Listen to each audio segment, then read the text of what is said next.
Greetings, family. Excuse me. Greetings, family.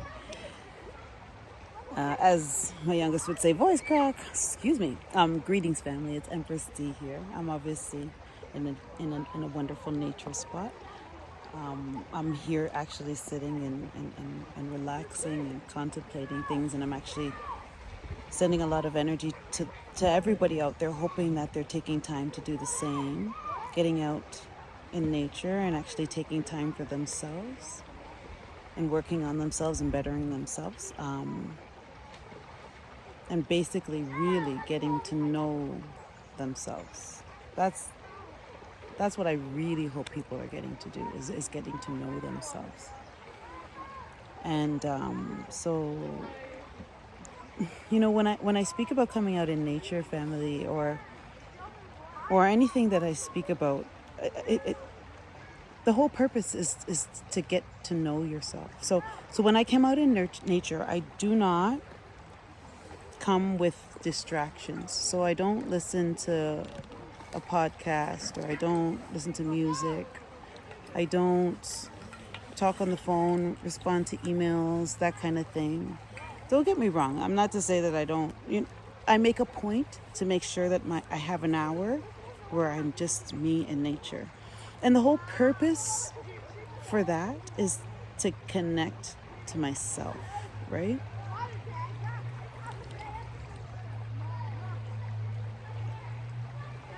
I think that's the basic point of us being on the planet. And I think that there is a deliberate agenda to focus our attention outside of knowing ourselves, and towards knowing what everybody else knows and doing what everybody else does and achieving what everybody else does, and believe like it's the majority of people are supposed to think along with what everybody else thinks, and those that think outside of that are deemed weird or abnormal. I wonder, wouldn't it be ironic if it would actually be the other way around, where those that think freely, that actually follow their heart, are the ones that are the sane ones, and the ones that are conforming and follow the program. They follow the steps that are laid out for them, however they're laid out, right? And not follow their heart, right? I don't know. That's the majority of us, I would say. That's the majority of us, and I don't know if that's the way we're supposed to be living on this planet. Anyway, what I really wanted to talk about today, family, is the foundation of everything that I speak of, and it's knowing yourself. So when you're going into nature, all you're doing is you're with yourself and the elements and nature, right? When you're grounding your feet, you're placing you're connecting your feet to nature, and you're feeling what you feel. You're connecting, right? There's no real guide, or it's all internal, and it's all individual, right? Everybody's experience of these practices are individual, and that's why when it comes to meditation, a lot of people are discouraged when trying to meditate, because they're not able to not think, right? And I don't think it's fair when they say that when you're meditating, your mind should be blank. That is so unfair. I think the point of meditation is to steady, quiet, and just let your mind be, and let it flow to where it wants to flow. And of course your mind is going to think.